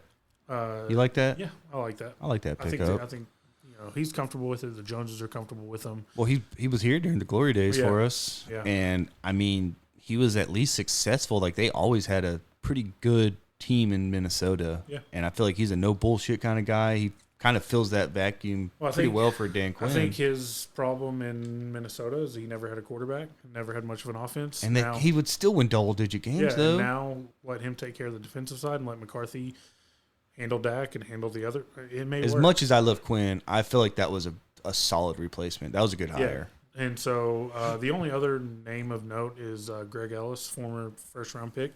He's an assistant defensive line coach now. He got hired for assistant D-line coach. Greg Ellis was an underrated player. Yep. He was a good player. That was our Randy Moss draft. Wow. Oh, that's who we took ahead of Moss. Yeah, because we took him. Yep. He'll always be overshadowed for that. But Greg Ellis, man, what a career. I mean, he'll never be like a Ring of Honor guy, but 20 years later, we're still talking about him. Yep, and he's still involved. So, I also read that Jimmy Johnson is now a special. I guess him and Jerry have really patched things up because he said after the Packers lost in the playoffs, he was on the phone with Jerry for 2 hours, and now he's kind of a special assistant or an advisor with the Cowboys now. So there's that. Yeah, I don't know. I felt like once he got in, it was like, did we break the curse? Can we at least make it to an NFC Championship game? Thought that was it. I'm such a dumb Cowboys fan. That, yeah. That's it for Cowboys. We got the draft coming up. So you're still a Cowboys fan, right? Yeah. You know how many fucking idiots that are like, I'm done. Never watch it again. It's like, okay, go be a Browns fan. See if I give a shit. Well, I'm not done, but I'm done giving them just blind optimism. Well, I'm done. I'm not gonna go buy season tickets. This is our year. Oh yeah. You got, and I'm done. I'm even done. Like the first 3 quarters of the season. Just prove to me that you can win big games in January. I know. What I'm saying is, I got my sister's mother-in-law, diehard Cowboys fan. She's like, I took it all down. Like, they're rich, right? They had a room full of memorabilia. She's like, I do it all in the closet. I said, I'll give you $100 for it right now. Like, try to call her bluff. Right. She's like, oh, well, let me think about it. I'm like, right now, I'll give you $100. You give me all that stuff. She's got, the ticket stubs from, all the Super Bowls that she had, framed. I'm like, I'll buy it from you. She's wearing Chiefs gear now. Ugh. I'm like, go be a Chiefs fan. I don't give a shit. I'll buy it. I'm a miserable piece of shit. I was born to be a Cowboys fan, And people were like, I don't know. I'm not one of those idiots that we're America's team. It's like, no, you're my grandma's team. You're my dad's team. That's why you're my team. Right. My grandma got my dad into it. My dad got me into it. I'm going to get my kids into it. I don't watch it because I like the glitz and glam of the Joneses. If I was born in Cleveland or if I was born in Carolina, I'd be a Panthers fan. Yep. I was like, I just have blind loyalty, and I don't care, man. I know it sucks being a Cowboys fan, and we can shit on them all we want, but I'm going to come back every year, and, I'm stoked for the draft. Yeah, I was saying, when the draft starts, I'm going to put on my fucking Cowboys hat, and I'll be there, and I'll just be miserable as I am. And then when we finally do win it, when our kids are our age, it's going to be fucking fantastic. Fucking nursing home's going to be lit. Dude, we're going to get all the STDs in that nursing home that night. I'm saying I'm riding it out because... I mean, I'm not switching allegiance. I'm not going to watch, but I've just seen so many, especially at work, people are like, I'm done. I'm never going to be Cowboys fan again. Okay, you piece of shit. They'll be back. Yeah, you'll be back. Like, your dad's a Cowboys fan, man. Like, have some fucking loyalty. Like, they expect if we don't win. It's like, this is what's been happening for 25 years. I'm used to it. I'm used to being shit on. Like, I'm kind of starting to like it. I don't know. So many people just pissing me off. Being shit on. Hey, don't kink shame, bro. Like I said, like, I was just born into it, and I can't leave them. It's like an abusive relationship that I'm just stuck in. I'm the same way. I mean, I'm still gonna watch. I'm stoked for the draft. Like, I am so fucking ready for this draft. So football horny right now, dude. I take off for that draft. I only need to take off that Saturday though, because Thursday and Friday night are just night drafts. You know, Yep. like, I'll be home from work, but Saturday, I remember, you know, back in high school, I would take off. I would be off on that Saturday. I would be sitting at like 16 years old with like a pen and paper, writing all this stuff down. Like, I've been into this stuff for 20 years. Like, the draft's by far my favorite thing. You know, so yeah, I'm stoked about it. Well, let's move on to happier Dallas sports. Rangers are going to open up the season on. They're going to start a title defense on what day? March 28th. Defending World Series champions against the Cubs. See, imagine not being a Rangers fan because we lost back-to-back World Series. Wouldn't you feel like a fucking idiot right now if you were like an Astros fan? Mm-hmm. I feel like a real asshole. They should. Fuck the Astros. Quick question. Cool. Who do you hate more, Astros or Eagles? Eagles. Me too. That was so easy. Yeah. Is that number 2, though? Is that your second most hated franchise? Yeah. What about rank your NFC East rivals? Eagles, Giants. Redskins. Don't you fucking say it, you racist. Oh, whatever, dude. The Washington football team. I like the Washington football team. Commanders is stupid. They have a new owner. They should just rebrand. I love their color scheme, though. I've always liked their color scheme. Yeah, the yellow and... It's a burgundy and yellow. Yeah. Keep that. But Commanders, I'd go back to football team. I got used to that, to be honest. Yeah. It grew on me. That's what she said. They've been bad for so long. It's not competitive. Hey, what's up, Washington? Yeah, hey, Washington. I'm there with you. Also, how about the 49ers losing another Super Bowl and not winning one since before the Cowboys have? Yeah, suck it, San Francisco. Hey, you know what? At least, but they make it to Super Bowls, so I get it. That's why I was like, yeah, but we won more recently. Like, yeah, we've been to like 3 since then. I'll trade that's it. True. That's true. Oh, I would trade in a heartbeat. I'll trade it right now. I'd suck a dick right now.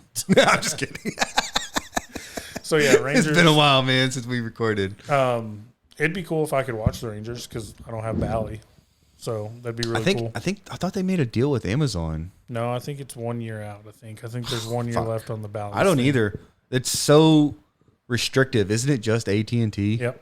That's so stupid. Way to really like narrow down your fan base to like 10% of people. Well, that's what MLS did, but MLS they went to Apple, right? Yeah, they got 10 billion.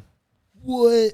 Yeah. For how many years? Like 10 years? Yeah, so $1 billion a year. Yeah, that's fucking crazy though, man. So I have to pay $10 billion to watch a soccer game. I have to pay $100 a year to watch my team play, but I also get every other every. I was gonna say game. Apple's got some cool stuff on there though. I told Claire like maybe we should get a 3-month trial offer and then just cancel it because I want to watch. I still haven't seen Killers of the Flower Moon. I still haven't seen Ted Lasso.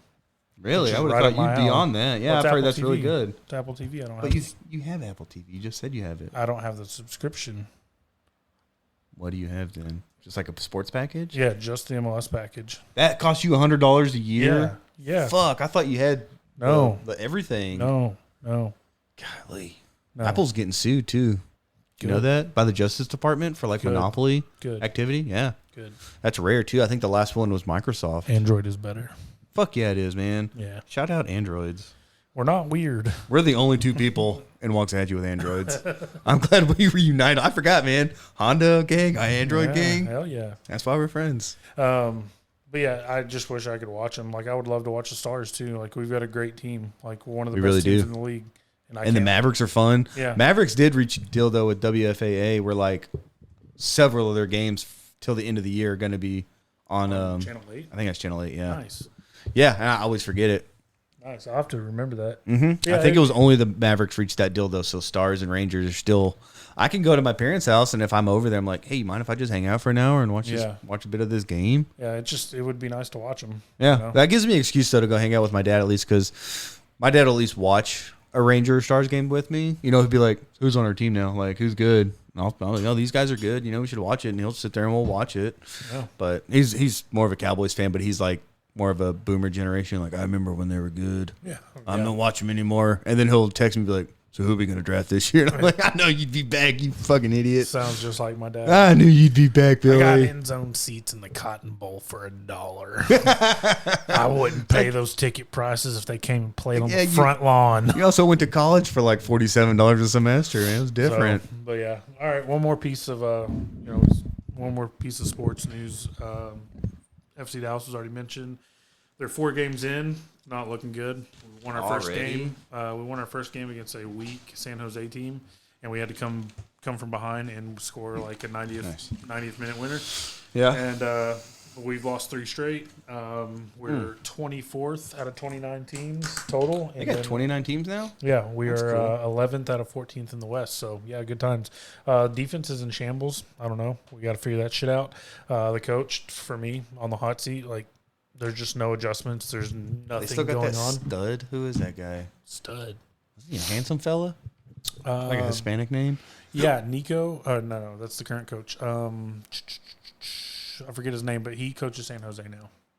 He coaches in San Jose. But, yeah, we did have him, and we replaced him with Nico Estevez. He was an assistant for the U.S. national team, and he grew up kind of in the Barcelona system in Spain. So, like, big Barcelona, like Messi Barcelona. So, he's got credentials, but he's just MLS is a different beast. It's not European soccer. It's not even national teams. It's not national team level. It's a different beast. It's just not working right now. And we are missing, 3 or 4 key players. I'll give them that. But it hasn't looked good.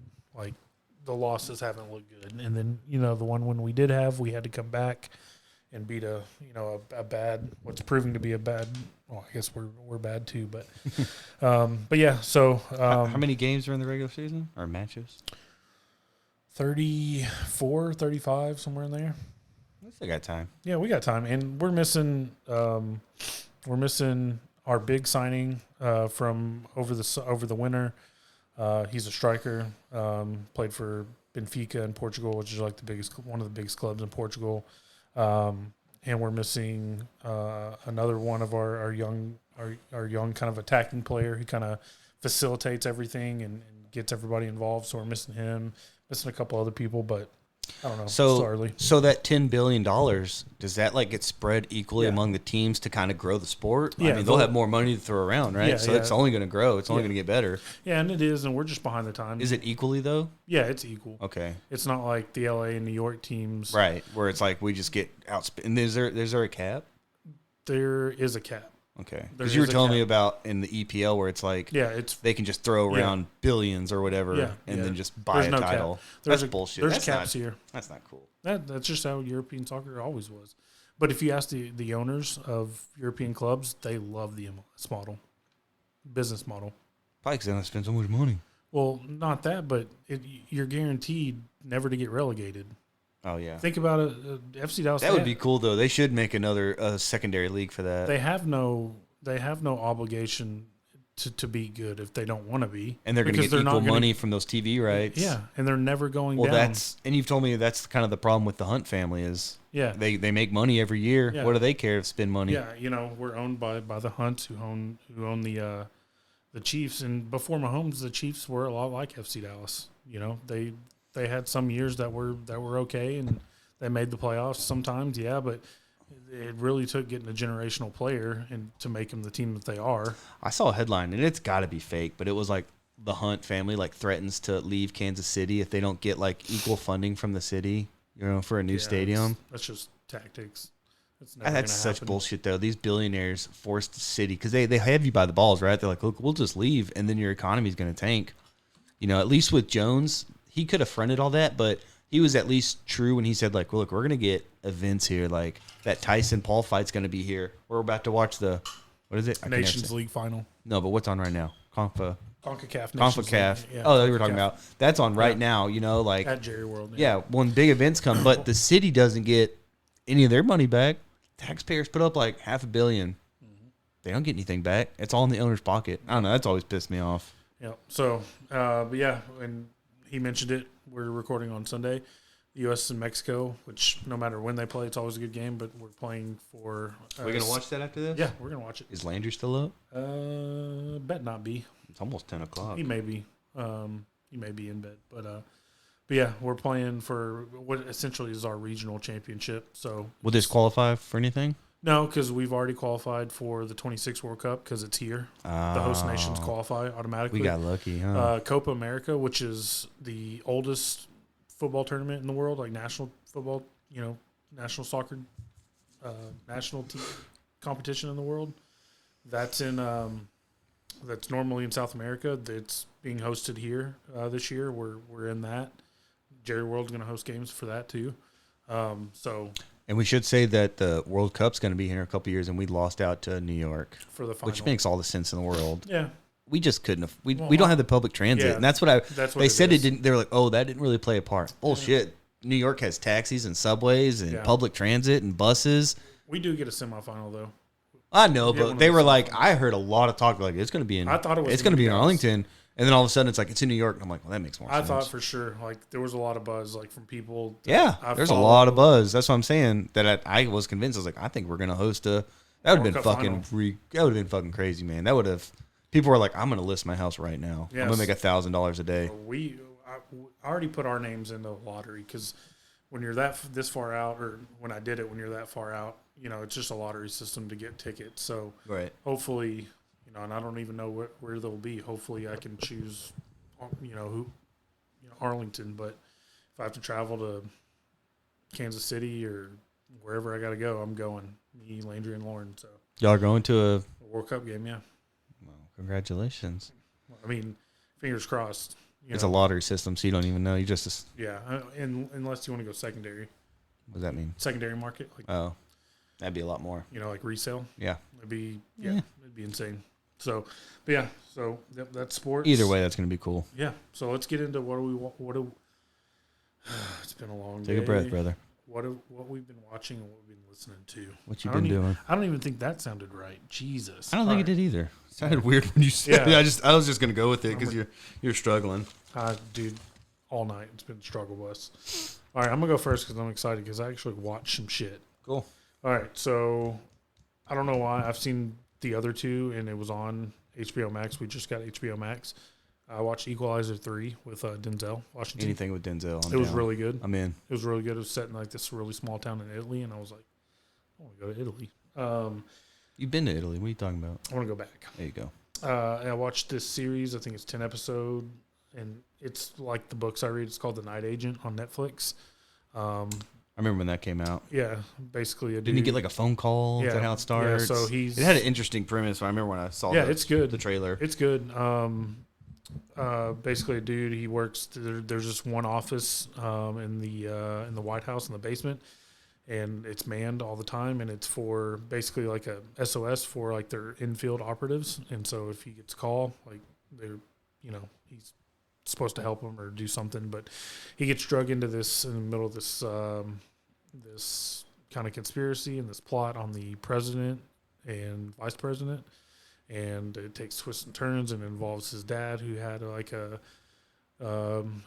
shady past with the FBI, and he got assassinated. He got murdered, and it's really good. So I watched that, and then on HBO Max, I watched a documentary called "They Call Him Mostly Harmless." It's about a hiker that was found in the Appalachian Trail, and nobody knew who he was, and they found him dead. And so it was the story of trying to figure out who this guy was, like. There's feral people up there. That's what I'm thinking. Yeah. So yeah. I wouldn't fuck with the Appalachian Trail. I think it was Appalachian Trail. There's people that go missing all the time up there. It is feral people that live like in the woods. They're like straight eating people. I also watched a documentary on Netflix called Lover, Stalker, Killer. Yeah, we saw that. Yeah, that was a Dateline episode. I listened to the podcast. They did a Necronomipod about it too recently. Yeah, Necronomipod. Love Triangle. Basically, there's two women and a guy, and one of the women kills the other woman and basically takes her personas, and she starts fucking with the dude and threatening him and stalking him and all that. It went on for years though. She kept this on for years. It was really good, even when as far as shooting herself, and she burned her house down. She burned to blame this other woman. Yeah. And then the last thing I watched was Shoresy on Hulu, and it was one of the best things I've watched in a long time. Shoresy is a kind of a very, very niche, like almost inside joke character on Letterkenny, which is another Hulu series. It's about hockey, and the main character is Shoresy, and they're trying to save like this fucking men's beer league team that's gonna fold, and so it's a story of that, and it's really good. What I've been reading, we went over it kind of. I've read in the last few weeks books 3, 4, 5, and 6 of the Joe Pickett series, and then books 4 and 5 of this other series that I kind of mentioned. It's the Scott Horvath series. I forget who writes it, but Brad Thor. Brad Thor writes it, is the author. And Scott Horvath is the same thing. He rescues, book 1 starts with him rescuing the vice president who gets killed or kidnapped. Didn't rescue him very well. Kidnapped and saves his daughter. It's just much like my other reading, mindless, turn your brain off, bang, bang, shoot 'em up. Yeah, so that's what I've been watching and listening to. That's a lot. Yeah. It might be the most you've ever watched. I know. I'm proud of myself. It's been a long time. I'm proud of myself. All right, for me, I recently watched that movie Damsel on Netflix. Yeah. Which, I don't know, I ate a couple gummies, and I was like, I'm just going to randomly watch this movie, and I kind of liked it.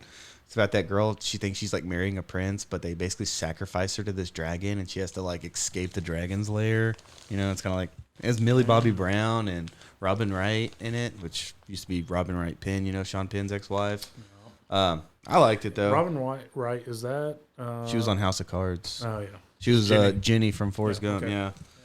But anyways, I liked it. Let's see.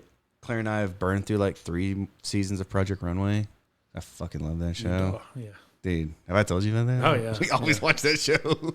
I get so into it. There's a dude at work, the same thing, like him and his chick watching. He's like, dude, it's fucking good. I'm telling you, man. I'm getting into it. I'm like, they'll go to the mood. I'm like, that dumb bitch thinks she's going to make a leather pantsuit one day. What is she thinking? Like, Christian's going to tear her up. He's going to give her a reality check. You can't do that in one day.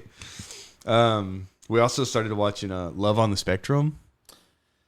This was a thing, and I didn't know about it, and I called my brother, and I was like, why didn't you tell me this was a thing? It's fantastic. Why didn't you tell me this They're was like a thing? they're such sweethearts on that show. They're so likable, and you know they just want love like everyone else, and they just need a little help.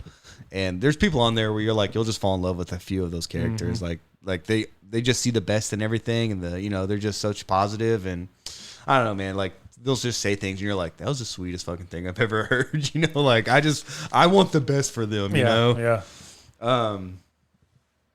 Recently, like literally in the last 2 or 3 days, we watched these 2 things on HBO Max. One was called Quiet on the Set, about the Nickelodeon sex scandals. I want to watch that. So a lot of people already know who Dan Schneider is. That's that showrunner that was like really fucking creepy. He was into feet. Into feet. He put them all in these really sexual positions where you're like, how did that get on TV? And then like they'd be like doing something or like making food, and like the girl would get hit in the face with like mayonnaise or like a sour cum cream. shot. Yeah, it was like a cum shot. Oh yeah. That's what they're saying. They're like, when you watch that later, you're like, that's exactly what that's supposed to be. And it's like all these people on the set watching it. But it also talks about these 2 other guys that were within like 6 months of each other, were both arrested for like big time like child predator cases, like in the early 2000s. And Nickelodeon just kept it all going. They kept Schneider on, like nothing happened. And really, it came to a head with the Me Too movement of 2017. Mm-hmm. That's when a lot of people were like, this happened to me and this happened to me. And a lot of people were connecting the dots, and they were like, yeah, it all kind of circled back to him. But it was a really good show. I would highly recommend that. Claire and I both liked it. And then last night, we both watched Dream Scenario with Nicolas Cage, where people are having dreams about him. So he's just like this basic normal dude, right? Like he's like this professor at this college in Massachusetts, and people were like, collectively, like millions of people around the world were having dreams of him. And at first it was innocent, like he would just be in their dream and kind of like wave and it wouldn't do anything.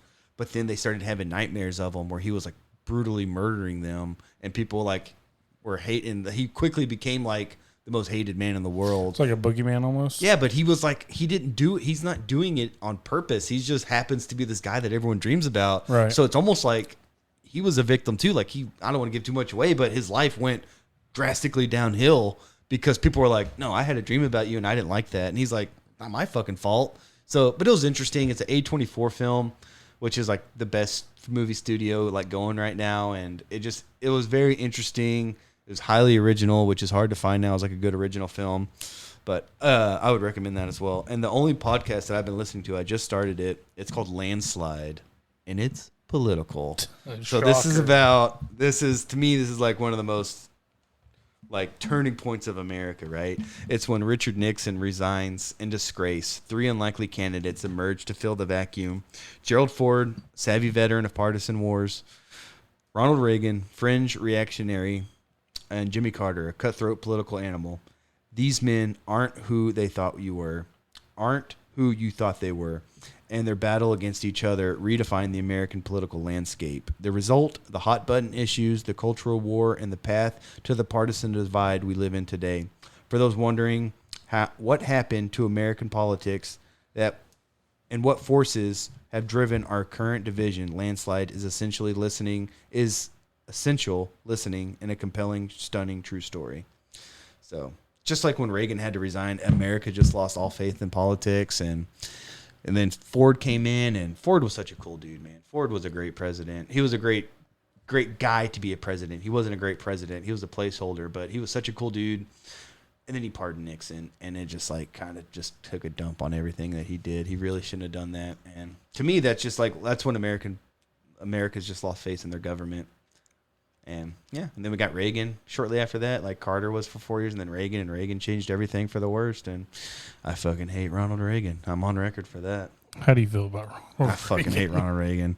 I'm glad he got dementia and died not knowing who he was. Jesus. He's a piece of shit. All right, so that's a podcast. Come back, baby.